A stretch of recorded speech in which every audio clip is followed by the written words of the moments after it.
Okay, what's going on, everybody? My name is Mangg. Welcome back to Hanging with Mangg, episode 336. We are playing Bravely Default 2. So, minor spoilers if you are interested in playing the game and don't want to know certain, you know, areas in chapter 2 and some jobs that are going to pop up.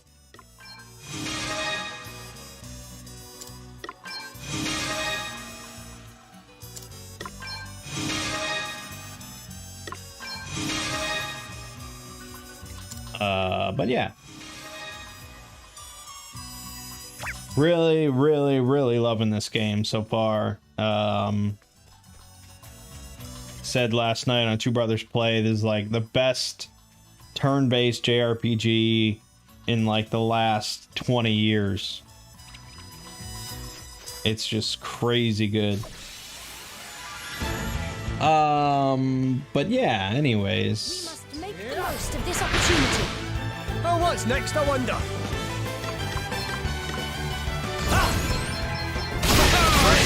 Yeah, I should probably turn down the audio. Hold on a second. I don't know if that actually... That should affect... Yeah, okay, we're good. That was a piece of cake. Powers, huh? Another step in the right Alright. direction. Yeah, so... This was my week off. My vacation week. Went by very quickly, as most vacations tend to do.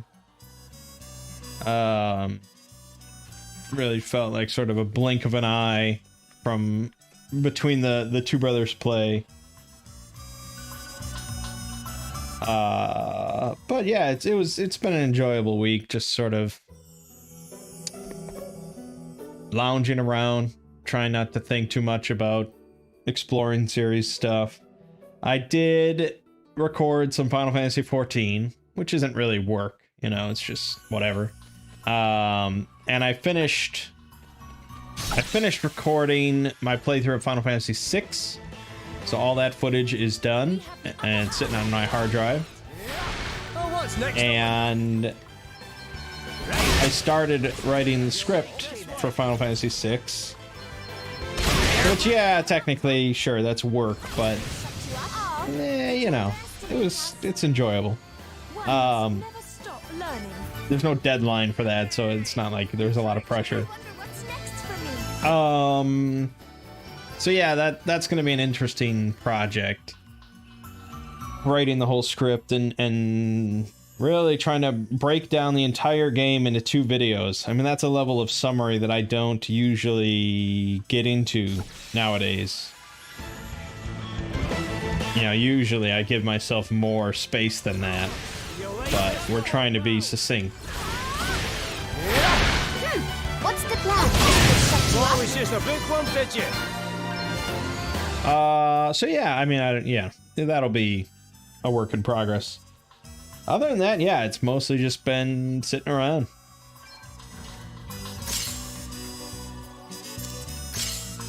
Playing a lot of Bravely Default 2, that's for sure. Oh,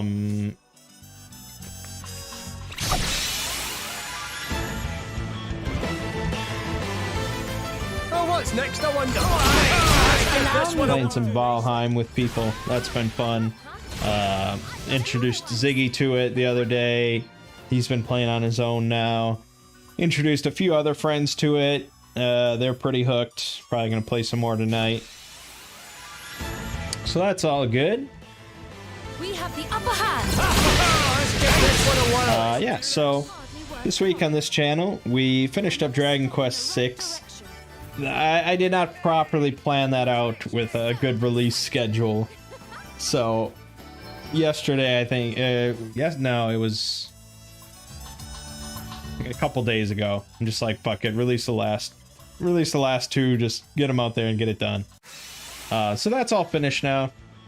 Divinity Original Sin 2, that's going to continue for a while. I recorded a lot of videos of that in a short time frame, so they're all just sitting on my hard drive.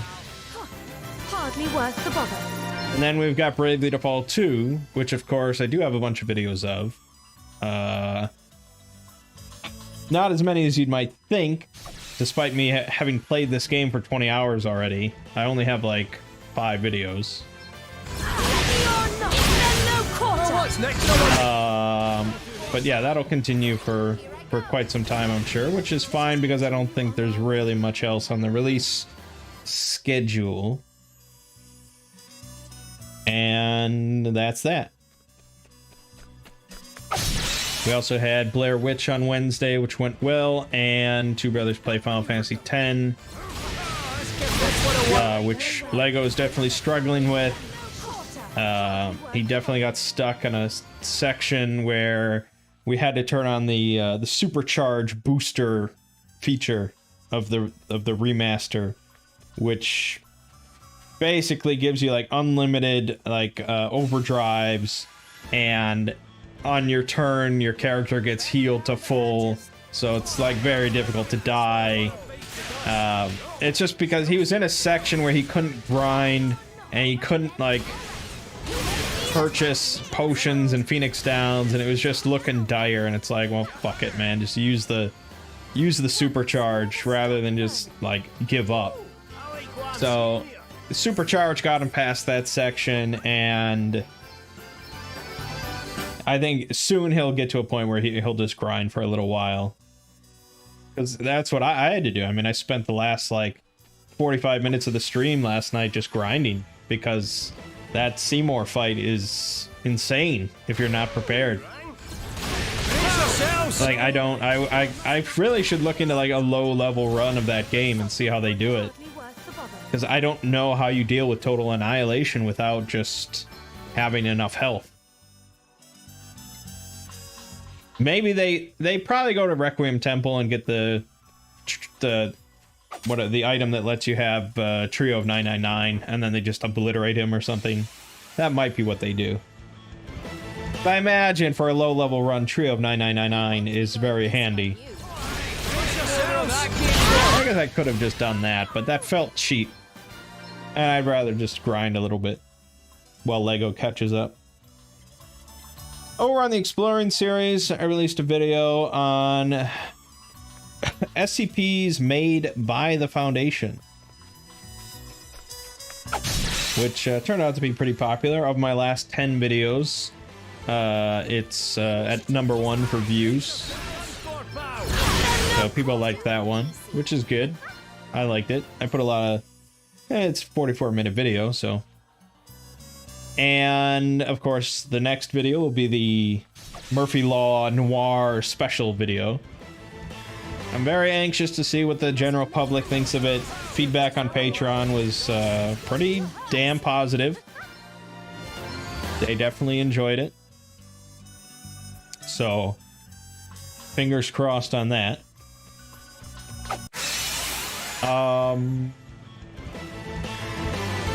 And then this next video, the next video I'm working on, I think, is about the Department of Abnormalities, which is another sort of aspect of the Cactus verse, created by DJ Cactus.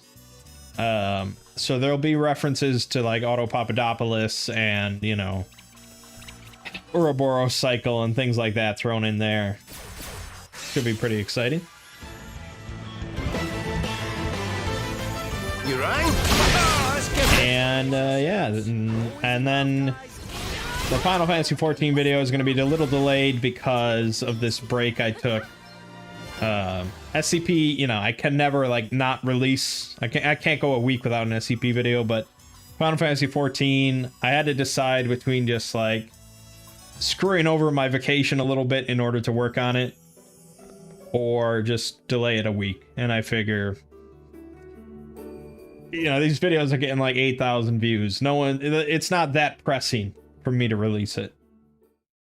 So it'll just be a little delayed.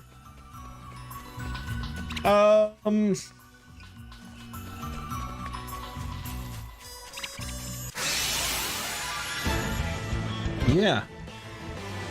So the Let me see. Another foe vanquished. Over that gun. Hardly worth the bother.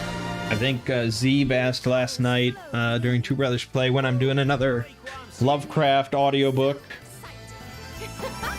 And I think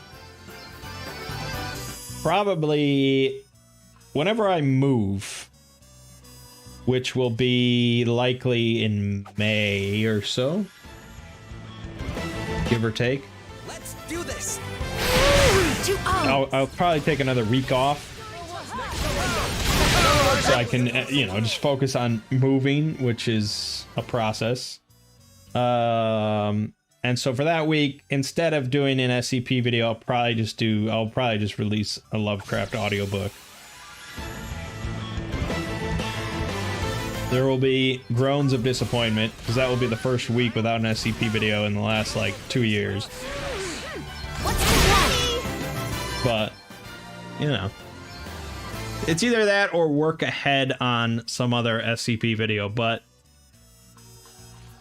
I think I'll be working ahead on an SCP video, a different SCP video for something else. So I don't want to work ahead on 2 SCP videos. That's a lot of working ahead. Another one beats the dust. I'm just getting started here. Yeah, so that's all that.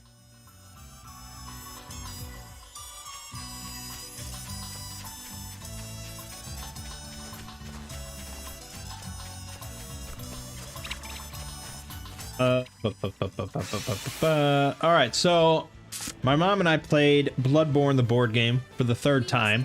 So we redid chapter 2. And I think that's probably going to be our last time playing Bloodborne the board game. I just don't know if it's the board game for us. Because we still did not beat chapter 2. We got a little bit better this time. A little bit better. We actually landed some hits on Cleric Beast before we ran out of time. But it's crazy. It's crazy difficult. And I know some people would be like, oh, well, it's Bloodborne, the board game. It has to be difficult. It has to be super crazy difficult. And it's like, yeah, I guess, but I love Bloodborne, the video game, but the board game, neither of us really had much fun. And we just couldn't help but compare it to, like, Gloomhaven, which we played a lot of. That was a piece of cake. And, you know, we loved Gloomhaven. And it was just so accessible. Like, we didn't, like, do the second scenario of Gloomhaven and just get destroyed and lose all hope. Now, granted, in Gloomhaven, I think we were playing on, like, easy difficulty or whatever. But that was the fact, that there was an easy difficulty.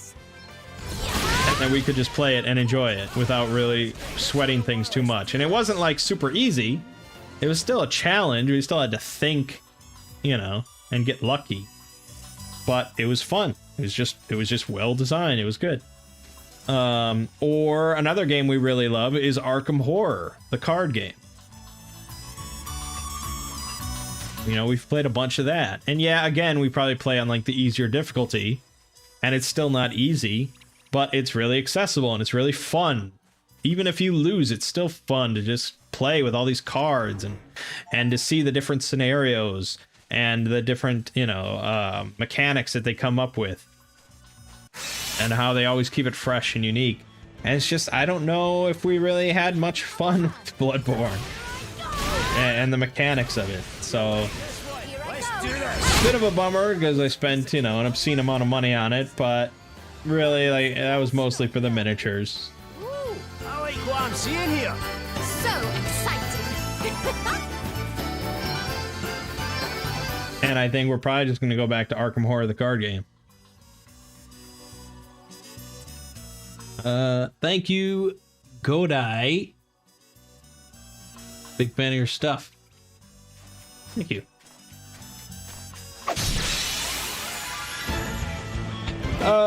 Yeah, so The initiative is ours. You late just right.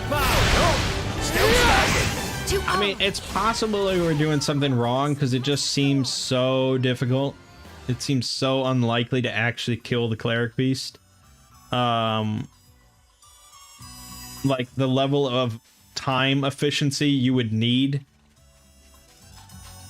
And the fact that the cleric beast can just like one-shot you, and I don't know. I mean, I'd have to maybe watch someone else play through it. Lobos Jr. was doing a playthrough of it, so maybe I should just watch him. See how he handles cleric beast. But yeah, it was nuts. It seems so hopeless. Let's see how you deal with this. Yeah, we also played King's Dilemma on Monday. Got a couple more scenarios in. It actually, the game gets pretty wild, gets pretty out there.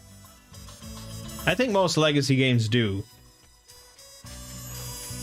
Because they got to keep things interesting and fresh and like crazy. So you play Legacy games for a while, they're going to bring out some big surprises. So yeah, I mean, it's definitely, we're still playing mechanically in mind. You know, everything's sort of based around the mechanics, but they fuck with you, you know.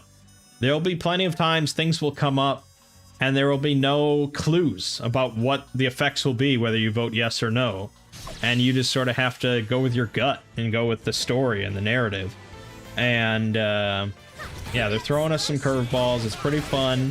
I think we probably got a couple more sessions in before we finish, I would guess. 2 or 3 more sessions. And that'll be that, and then we'll move on to Sprawl. Should be good.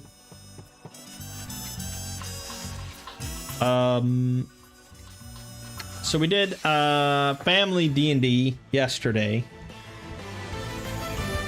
We were missing a couple people, but so it was up to me to decide, do I want to run a one-shot with them or run the campaign, the Horde of the Dragon Queen? And I was like, well, they're definitely outmanned, outgunned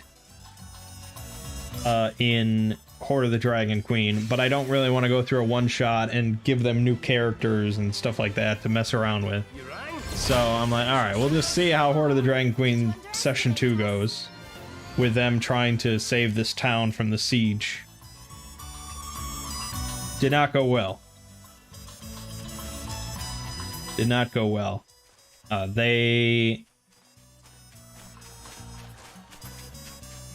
So the situation that they were trying to approach was these big groups of enemies were besieging this temple with all these people trapped inside. So there's a group of enemies at the front of the temple trying to ram their way through the front door. There was a group at the back door trying to like burn it down and fill it with smoke and stuff. And then there was a big group like patrolling around the temple, like a big mob of like 15 enemies. You know, it would be tough for them to just wander in and take them all out.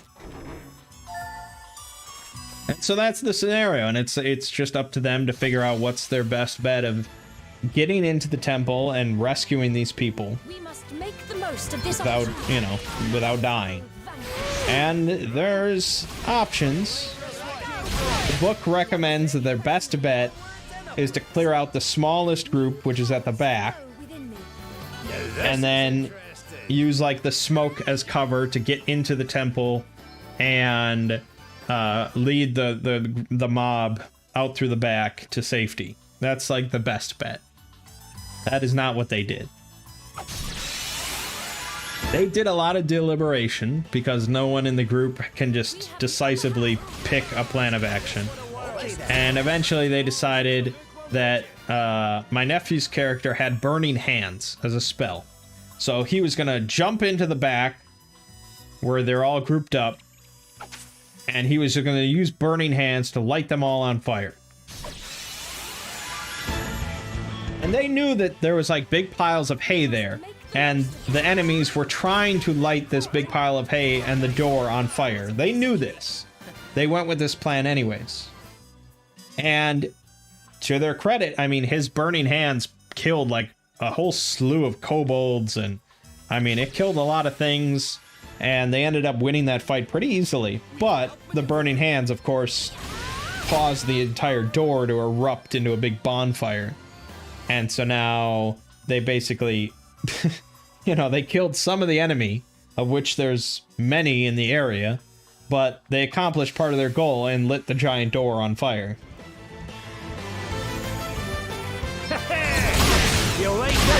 So they sort of like retreat a little bit. I'm amazing. And they decide not to revive my nephew's character who died during the little skirmish. They decide not to cast Cure Light Wounds on him or anything. And so he dies. He rolls his death saving throws and he fails a bunch and he dies.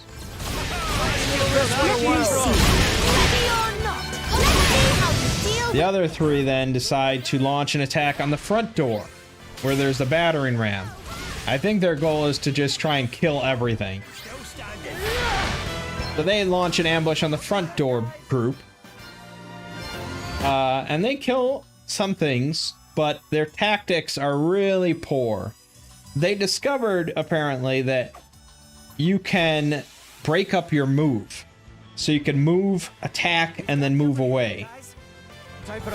And, you know, I taught them about opportunity attacks, so they were aware of this, but they didn't care too much. So what happened was, on one turn, 3 of them moved away from the big group and sort of, you know, went back into cover. One of them did not. And so the one person that did not got swarmed by like 6 kobolds. And kobolds have this trait called pack tactics, where if they're next to an ally, or their target is next to one of their allies, if they're grouped up, essentially, they get advantage on their attack rolls. And so you have 6 kobolds that all have advantage on their attack rolls, swarming one target. It was a fucking bloodbath, man. And I didn't fudge any roll. I didn't have a DM screen. I rolled everything publicly. So yeah, it was not pretty. And long story short, they all died. The whole group. They died. They put up a good fight. They actually got him down to 1 kobold, but the 1 kobold killed the last player character, and that was that.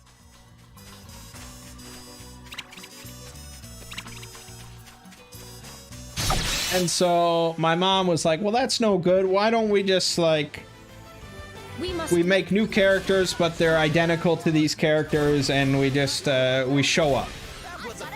And it's like, that's not how it works. That's really not how it works. I mean, maybe some DMs would just be like, oh yeah, that's terrible. You guys didn't die. Let's just keep going. But no, that's not how I do things. You fucking died. Deal with the consequences. Watch out, guys. This is going to hurt! And so they were like, oh, we've only been playing an hour. We got this whole night. Well, what are we gonna do? And I'm like, well, that happens. You know, usually if a whole campaign, a TPK, you bust out a board game or something. Because I didn't have like spare character sheets and I didn't have a printer, and so we were sort of discussing about what to do, and I of course had talked about how I didn't really like DMing. I didn't really want to DM that much. Let us continue on. And so, what's up, Lennon? My mom wanted to take it upon herself to try DMing, because I had said that really everyone that plays D&D should give DMing a try. You might not be good at it, but I think that pretty much anyone that plays D&D can DM. Even if you're just running something pre-written. And I'm like, okay, you know, well, let's just try a little exercise. Let's just try a little DMing exercise to see, you know, if you can improvise. No quarter. Let us continue on our way. And so we did just that. We did sort of the I did sort of just the dungeon world method, And I'm like, The wide open, get stuck in. I took the reins just to start. I'm like, okay, we're in a forest. And we're running from something. And then I asked my sister, what are we running from? And she said, tigers. Now, chances are you wouldn't find tigers in a forest, so it sort of became a jungle, which is cool. I mean, that's cool. And then I asked my nephew, like, why are we running from the tigers? What's next? I wonder. Let's just see us. I'm amazing.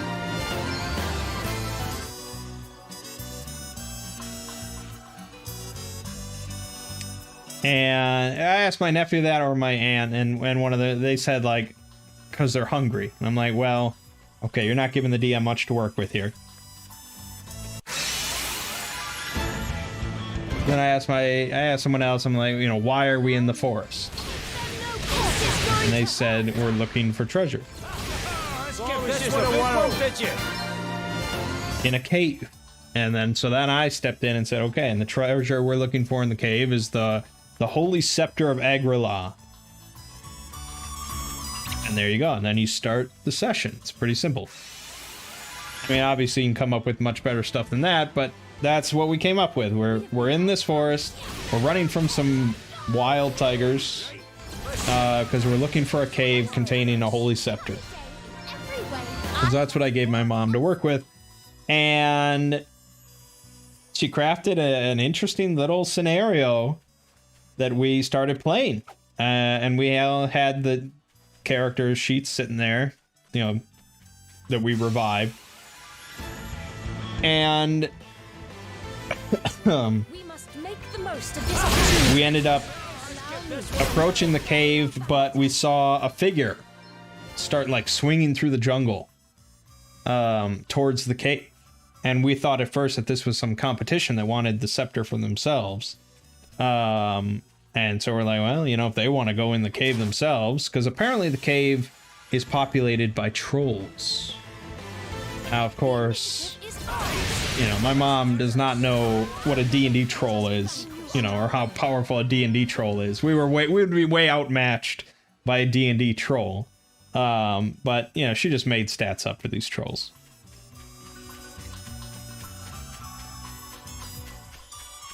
And I'm like, okay, if this guy thinks he can go into this cave and deal with these trolls and get the scepter, well, go ahead. We'll be waiting at the entrance.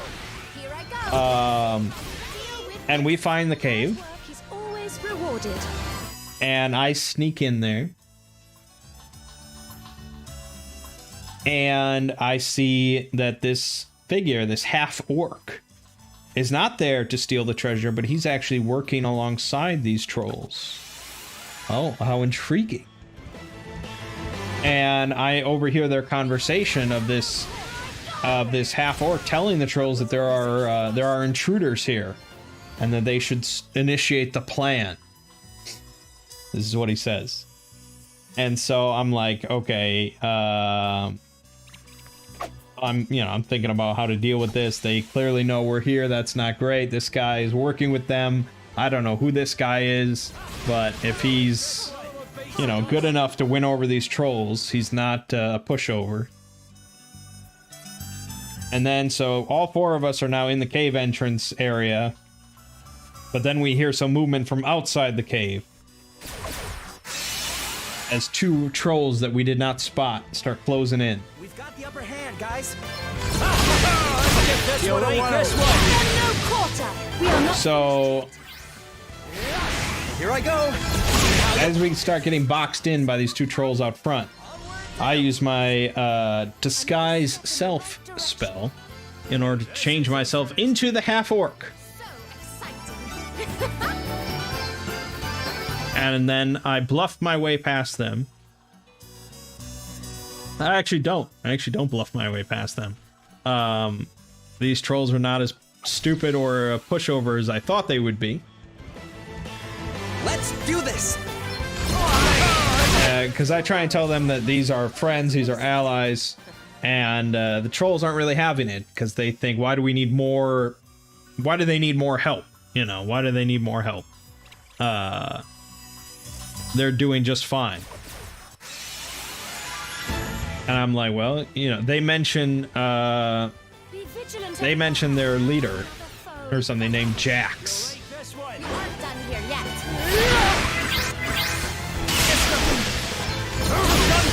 And I'm like, well, you know, go check with Jax if you want, and we'll wait here.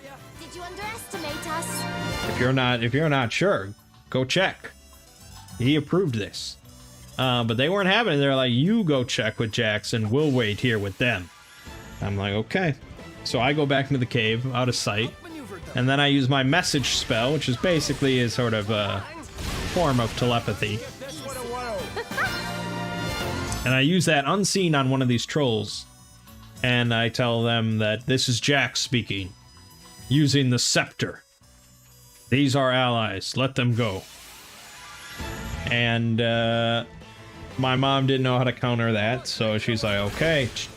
The troll says that Jax says it's okay, so you're free to go, but they're keeping an eye on you. And so I return, still as the half-orc, and I say, see, I told you. Told you. And so we duck out of sight outside of the cave, and then we proceed to ambush the two trolls that are guarding the cave, and we slaughter them. That sort of sends up a tizzy of activity, so we go back into hiding, we wait for things to die down, then we ambush a couple more guards, and before we actually went into the cave, then we called the exercise over, because it was running late at that point. But, you know, she handled it. I was very impressed. That was her first time DMing, just thrown into a completely improvised scenario, and she did fine. I'm amazing. Because I wasn't being, you know, like, oh, let's rush in and fight them. I was being tricky. I was being, you know, my usual self. I was using disguises and telepathy, and, you know, I was trying to trick her up a little bit, and she handled it, so I was impressed. She says she wants... she's excited to DM, but she wants, like, a scenario. She wants something pre-written. Which is understandable, because I don't like to run improvised shit. I only run pre-written stuff. So I'm gonna just look up a good 5th edition one-shot that I have not read. We've got the upper hand, And I'll print it out and let her read it, and we'll see how it goes.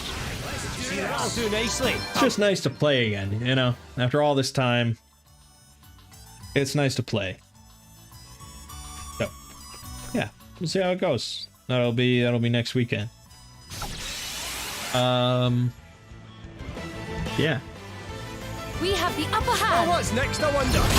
You like this one? Let's give this one a whirl. I'll drink to that. And that, my nephew had been... My nephew really, really loves D&D. He can't wait to play it every weekend. And he expressed some interest in DMing, but Deal with this.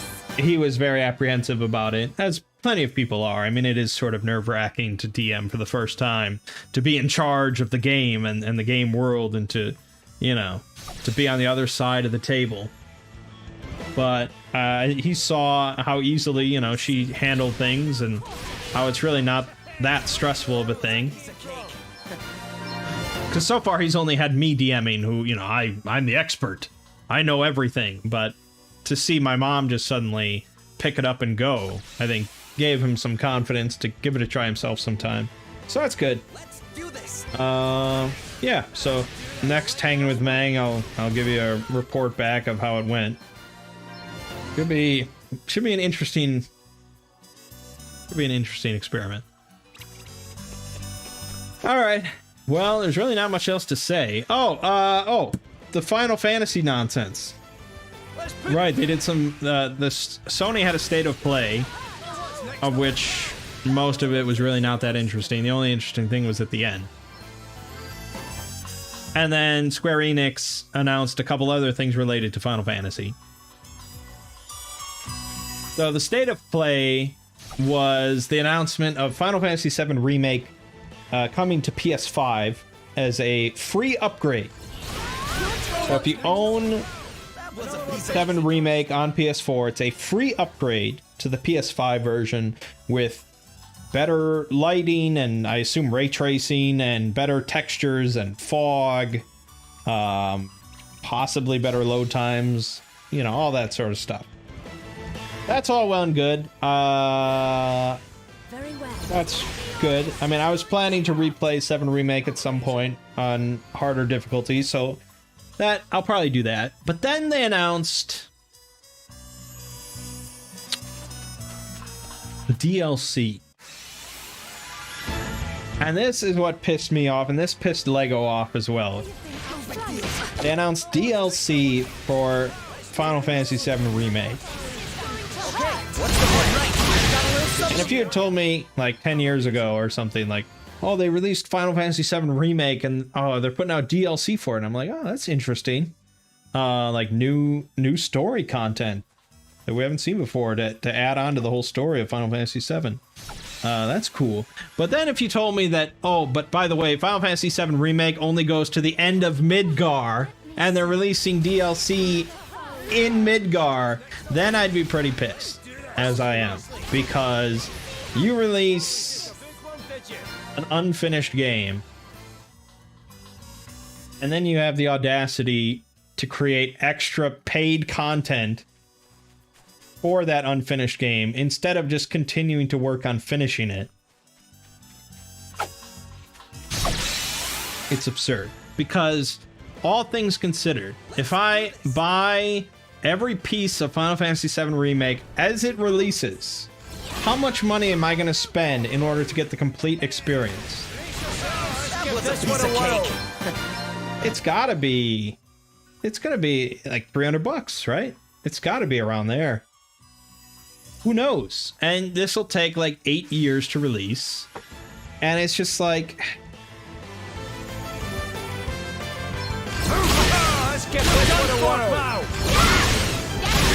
I mean, I already had accepted that you released an unfinished game. Yeah, and you're doing this episodic bullshit. I had come to terms with that. But the fact that you would spend one iota of time not working on just continuing the main story, that is what bothers me. Like, every ounce of your effort over at Square Enix for the Final Fantasy VII Remake team should be spent on putting out Final Fantasy VII Remake Part 2. That's it. That's all I want. But based on comments around the internet, I'm in the minority because I saw so many people just geeking the fuck out about this DLC. And just so excited to play as Yuffie. Like, oh, look how awesome Yuffie looks. Oh, this is so cool. Yeah, this is awesome. This will tide us over. That's ridiculous. You could shit in these people's mouths and they would just eat it up. As long as you slap Final Fantasy VII onto the shit. I don't know. I mean, part of it that I wasn't that big of a fan of the remake as it is, I mean, that's part of it. Because it's like, I'm already just not that enthused about the future parts of it. That was a piece of cake. And I guess part of it is that it bothers me in general that 7 gets so much more attention than every other game in the series. I mean, that's part of the issue. Because again, like I always say, I'm gameplay first. I care about gameplay. And 7 doesn't have the best gameplay. It doesn't have the worst gameplay. It's just sort of middle of the road.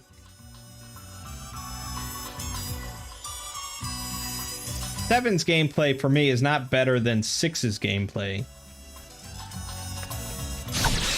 And yet 6 gets really just abandoned. Like, they never care about 6.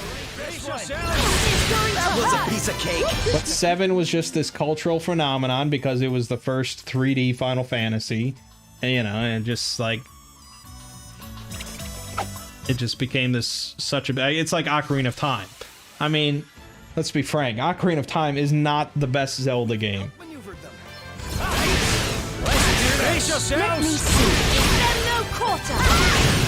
But because it was the first 3D one and it was this cultural phenomenon, that's what everyone just gushes over.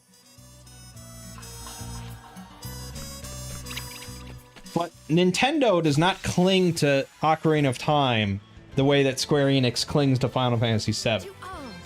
Another foe. Like, the fact that we haven't had any sort of remake of Final Fantasy VI at all is really just astonishing. But fucking Final Fantasy III got a remake, and 6 hasn't. I mean, that's insane. Anyways, so I don't know. The whole thing just sort of bothered me. I'll play it, I'll buy it, so it doesn't matter that it bothers me as far as they're concerned.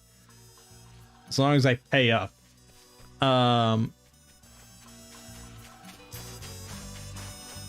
But yeah. But then after the state of the play, Square Enix announced a couple other things. One is Final Fantasy The First Soldier. Very well. Which is a battle royale game set in the Final Fantasy VII, I think it's Final Fantasy VII universe, for iOS and Android. Now, if you had released this on PC, I would probably give it a try. We would probably do a variety stream one week where I gave it a try. I'm not a big fan of battle royale games or anything like that, but it's a unique enough concept because you're introducing like magic and summons and things like that. And it's like, okay, it's probably going to be sort of interesting, but you put it on phones only and I lose all interest. That doesn't bother me as much as their other announcement. Their other announcement was something called Final Fantasy VII Ever Crisis, I think is the name of it. Yeah, Final Fantasy VII Ever Crisis. Now this thing, overall, super exciting. This is basically what like Lego and I wanted, and what many people probably wanted from a Final Fantasy VII remake. So this is like Final Fantasy VII updated. So I think it uses a lot of assets from the actual remake, but it sort of tones it down a little bit. And I don't think it's turn-based.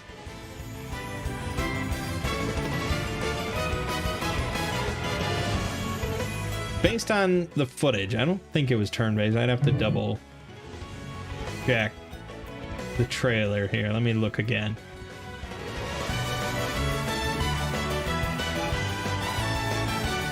No, it's not turn-based. It's not the same system as the actual remake.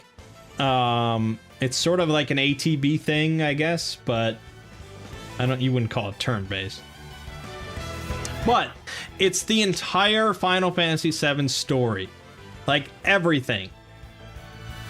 It includes, like, Final Fantasy VII, obviously, but also includes, like, Dirge of Cerberus and Crisis Core and Before Crisis that only came out on Japanese phones before.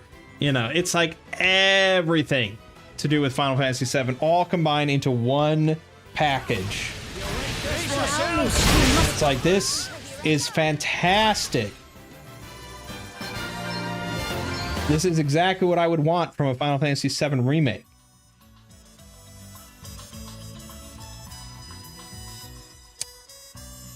It's coming out Android and iOS. What the fuck? And I know this is where you would insert the meme of don't you guys have phones? But what the fuck? Why on earth would you go through all this effort? All this effort of creating this entire package of a remake and not put it out at least on Switch? In my mind, if you're going to put any amount of effort into making a game for phones, there's no reason not to also put it out on Switch. It's absurd to me. I don't understand it. This is what the Switch was made for. This is what I was so happy about when the Switch came out, is that, like, oh, all those games that are only on, like, 3DS and shit like that, all that mobile nonsense, they can just put it out on Switch now, and I can just play it on my 4K TV with a Pro controller and be happy. And so far, for a lot of things, that has been the case. I mean, this game right here, in a parallel world, this would have come out on the 3DS too, and I would never play it, and I'd be pissed off. Or Monster Hunter Rise, that would come out on 3DS too, and we wouldn't get it. But thankfully, I mean, we wouldn't get it. I wouldn't play it. But thankfully, we live in this nice world with the Switch.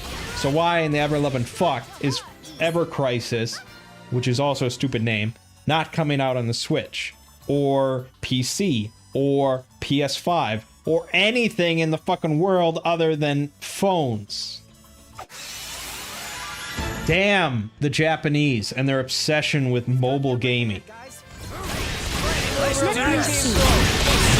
was a piece of cake.